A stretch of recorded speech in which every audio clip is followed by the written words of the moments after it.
Hi, everyone. Such an honor to be here with you all today. Growing up in the Central Valley, I've often heard, no hay nada aquí. There's nothing here. It's a narrative that I too believed growing up, that to leave was a signal of success and a referendum on a place that often felt stuck in time.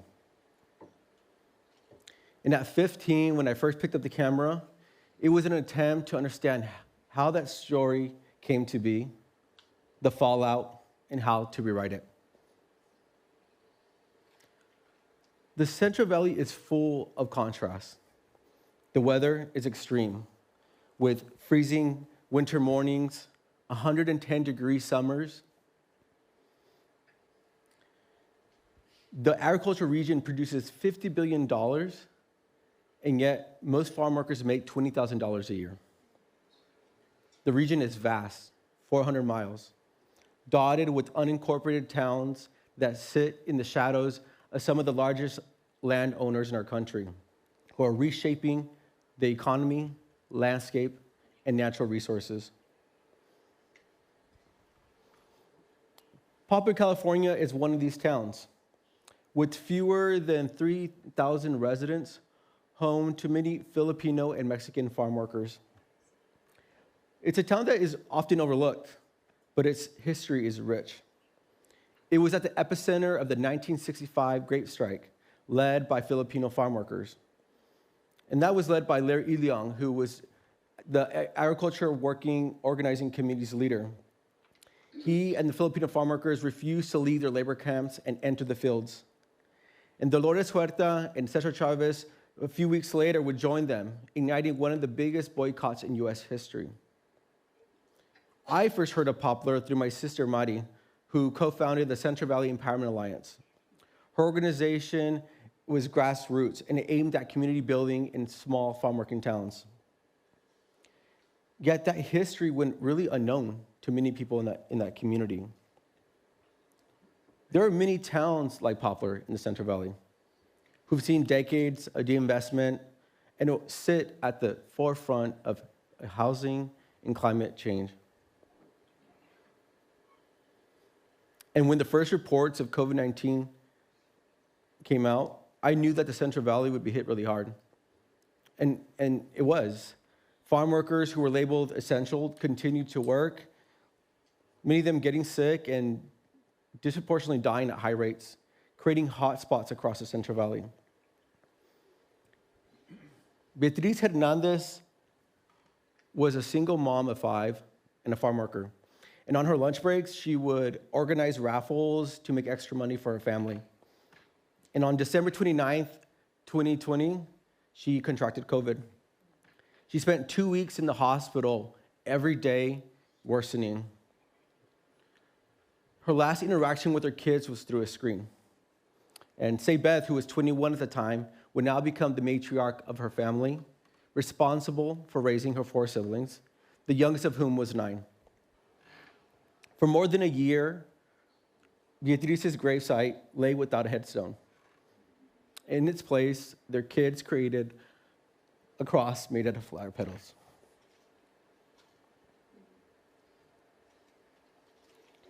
And in my work, I'm searching for the remnants of history and how they've come to bear.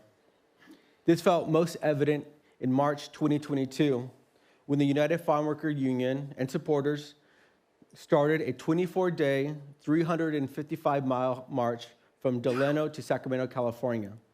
The goal was to pressure Governor Newsom to sign a bill that would allow for further protections for farm workers to unionize, protections that had been eroded over the years.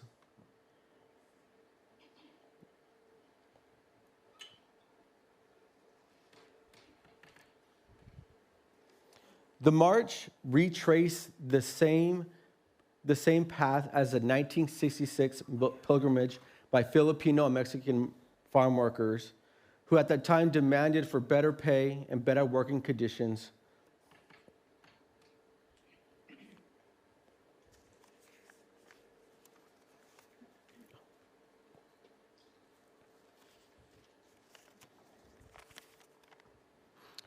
From the hot, dusty fields of Delano, California, A new cry has torn into the hearts of La Raza, like the historic Noche del Grito, Night of the Cry, which unleashed the Mexican Revolution. The proclamation of Delano has helped to loose a modern social revolution distinct by nonviolence and inspired by the ideas of social justice. The Delano Proclamation, 1966.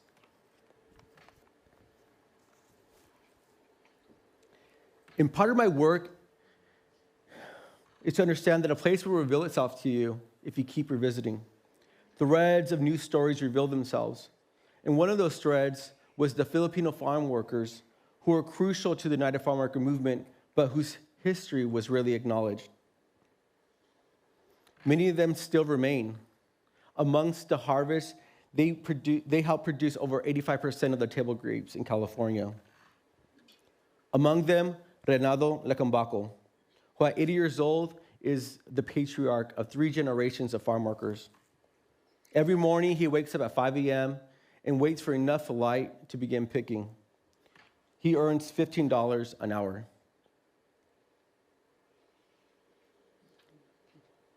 The pandemic revealed the deep inequalities in the Central Valley.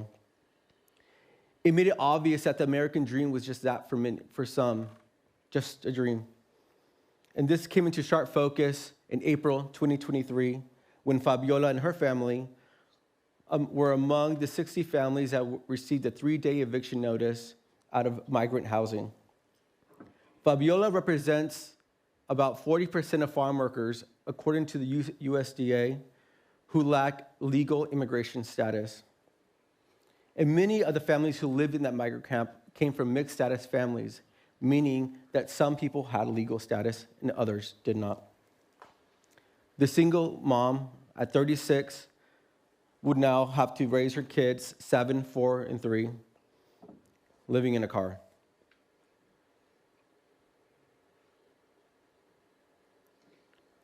And as my work deepened, I saw the need for more stories and storytellers from within the community. So in 2022, I co-created the Nuestras Voces in collaboration with the Central Valley Empowerment Alliance. The goal was to create a storytelling fellowship for youth.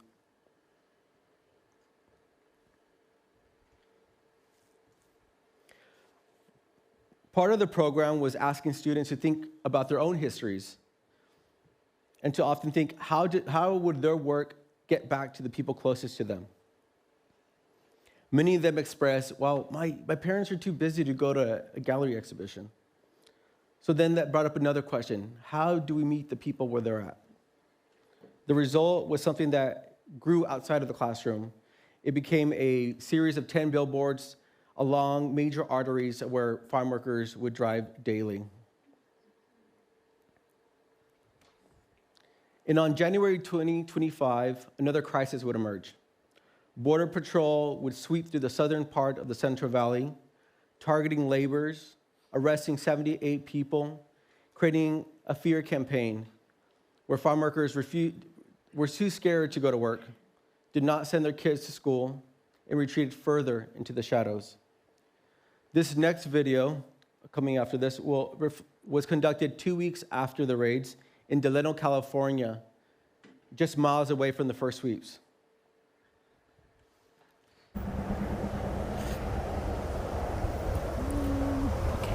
Te voy a poner una más vez. Así. Ok, ¿me puedes decir otra vez qué te gusta hacer? Me gusta llorar y dar comida a la community. ¿Algo que quieres decir al público? ¿Un mensaje? Que todos se cuiden, que la migración no los agarre, porque mi mamá no tiene papeles.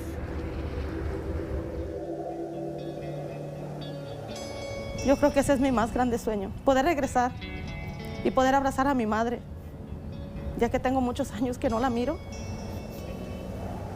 Yo creo que es el sueño de muchos de nosotros, muchos millones de migrantes, poder regresar a abrazar a nuestros viejos calientitos, que ya las raíces de nosotros están aquí. O sea, mis hijos ya tienen sus carreras, pues aquí van a nacer mis nietos, entonces yo quisiera estar aquí pero el corazón lo tienes dividido, lo tienes aquí y allá.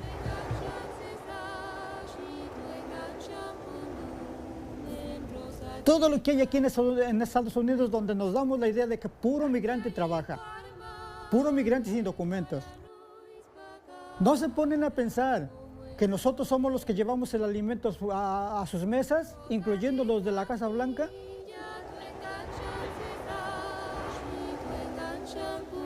Ellos dicen que somos esenciales.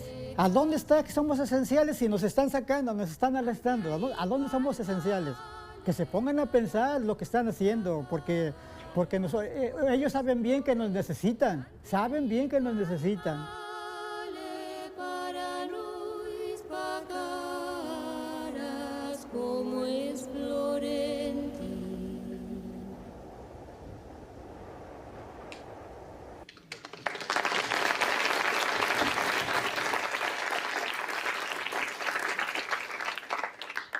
And during the aftermath, I began to see new farm worker leaders emerge.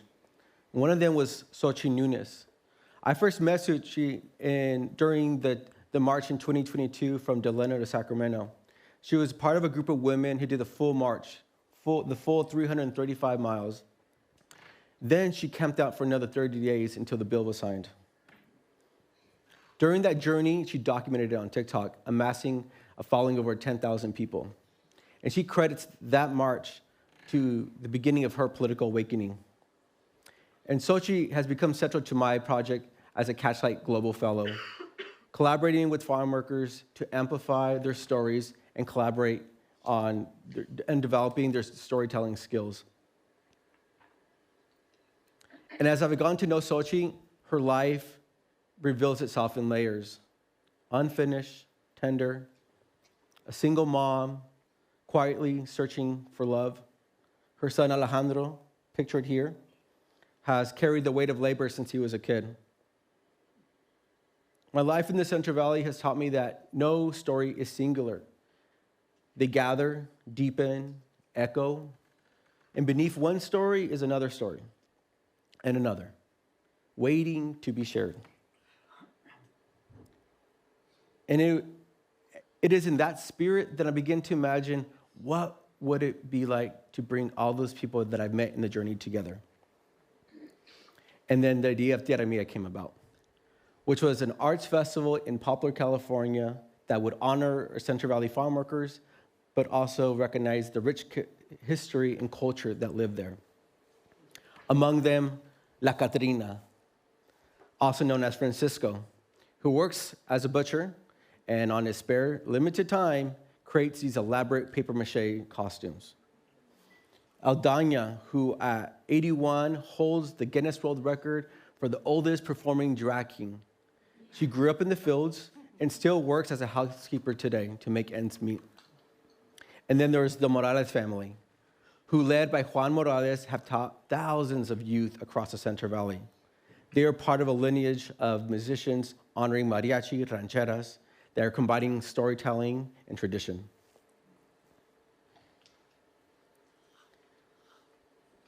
Tierra Mía was an attempt to combat the dominant narrative that the Central Valley was a vacuum for talent, innovation, and culture. In its 2 years, it's brought over 2,000 residents, 60 artists, and 50 service providers. And these are images that were taken by the community.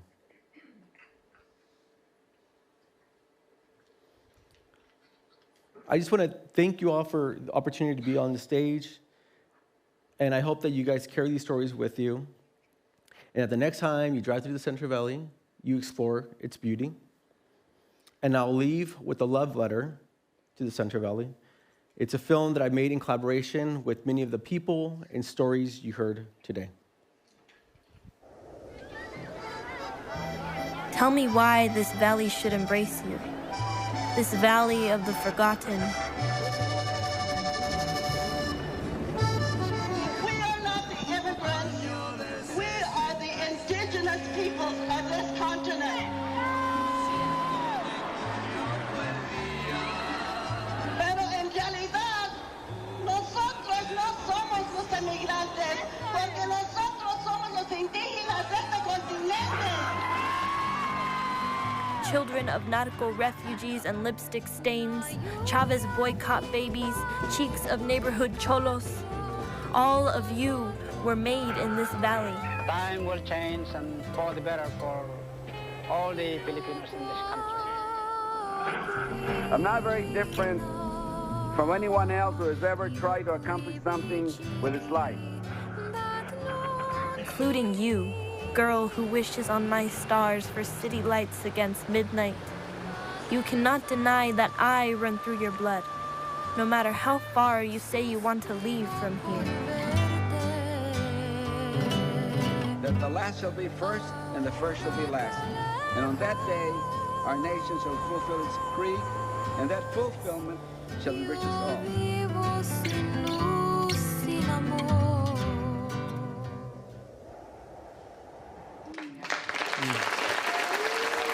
Thank you.